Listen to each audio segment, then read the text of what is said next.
it's easy. People may go, yeah, sure. We've actually done pretty good with that, I think, all week long. It's about the first play against Utah. That's the only thing that really matters. We've said all along that's what we need to focus on. They've done a real good job this week. I thought we've had a really good week of practice. The rankings are great, and it's for publicity, and that's what it's for, and that's why it's good for the program. It gets us exposed. And, we probably had more recruiting letters this week than ever, and those kinds of things are what make it good. But in terms of us with the team, it's the next play.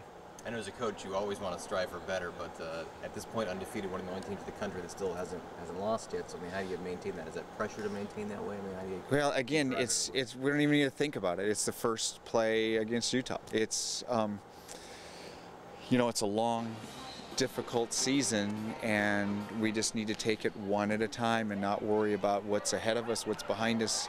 It doesn't matter that we're undefeated. It doesn't matter who we play other than the next team that we play. And so, yeah, Utah. I know I sound a little bit like our football coach in that, and a little bit of the difference is that we have two opponents, so we have to worry about Utah and Colorado, and then we have a quick turnaround with Cal and Stanford. So, there's a lot that you have to be looking at, both as a coach and the teams and etc. But it's just trying to maintain that focus.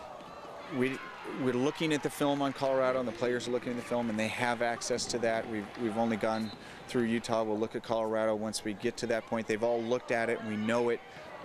We have everything, game plan-wise, we have that pretty much figured out for both teams, and we just constantly have to look ahead while being focused on one day at a time. Right. Exactly. Do you like that better than a Thursday, Saturday, or whatever? It's all, I think back-to-back days, back-to-back nights is always difficult, but you got to do it in the regionals, so it's good that we have to do that part of the time. Now we're subjected to TV, which is a good thing. We can't ask for any more, so we're going to have more weeks where as example, next week we're Wednesday, Friday rather than Friday, Saturday, and we're going to have the day off, and so we just have to take it for what it is, and we go when TV tells us to go. That's a good thing. That's a good thing. Jim, yeah. I know Jim doesn't want you to focus on the ranking, but that is pretty neat to be, slower in the season, but to see Oregon right there. Yeah, it's really cool to see, and honestly, I think it really means that other people think we're good, and we know we're pretty good. So it'll just help us. It'll give us some pressure a little bit and some encouragement that we want to keep up the high ranking, but it really doesn't mean that much on the court. We're just focused on each play one at a time. First play at Utah. So other people think we're good, so that's good to see. Yeah, is that half of the battle? I know you always strive for come on, notice us, see what we're doing out here. And so now you have that. Is there more pressure to kind of maintain that level of play? Not really. We always put pressure on ourselves. We always want to do well. We always want to win. So that pressure is still there. There isn't any more. We know that we have got a big target on our backs. People want to beat us. We're number 2. But other than that, we're just going to focus on one play at a time. Do you like the Friday, Saturday, night after night? Or would you rather have a day in between to kind of think about the next team? Or does it matter to you?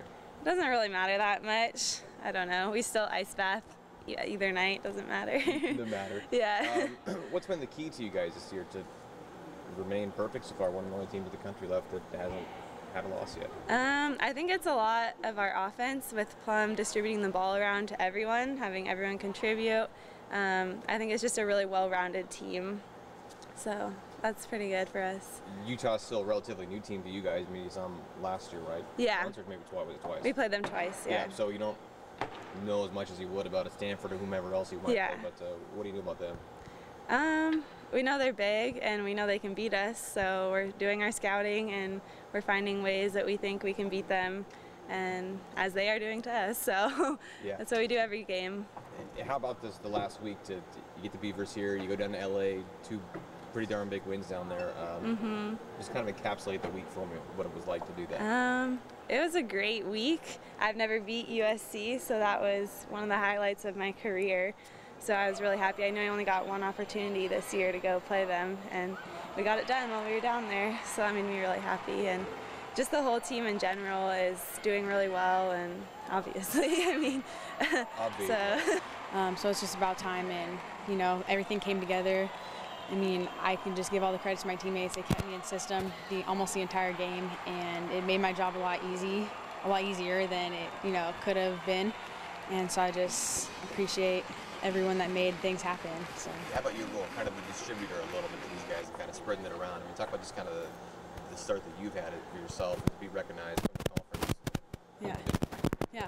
Well, like I said, it's everyone. I mean, because if there's not Elena on the outside, Kat on the outside, Liz, Ari, everyone just coming out from everywhere hitting balls, like there's no way I would be, you know, where I am, and it just makes my job a whole lot more fun. So. Last year we talked about you guys being really young and somewhat inexperienced, still making an NCAA run, but does that pay off now? It seems like it is anyway this year with just having that extra year of experience behind you. Yeah, it is, and it's more motivation. I mean, we know we can do a whole lot better than we did the past couple years. Everyone knows that this is their shot, so they're going all out, and they're not letting anyone slack or do the things that they know they're supposed to do. So it's a great team vibe. So. I know you guys like the ranking, and how do you maintain that level of play? I mean, you're not going to be unbeaten all year likely, but just to maintain this high level of excellence you're on right now. Yeah, I mean, we do it every day in practice. We keep our scouting right on point. We keep everyone on top of all the things they need to do.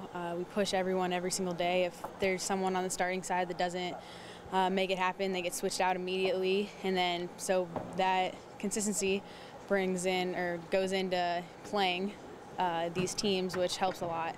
So I mean, it's definitely going to be a difficult season, but I mean, we're just grateful that we're getting some recognition, and I love the high ranking. I mean, it does put, I mean, a little bit of pressure, but it's something that we know we deserve, so it's not anything. How about this weekend? It's not a Thursday, Saturday, not a Thursday, Sunday. It's a Friday, Saturday, back-to-back. Do you like that?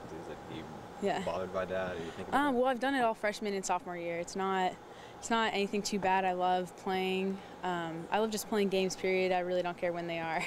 I'm just happy to play and not practice. So, I mean, it's great.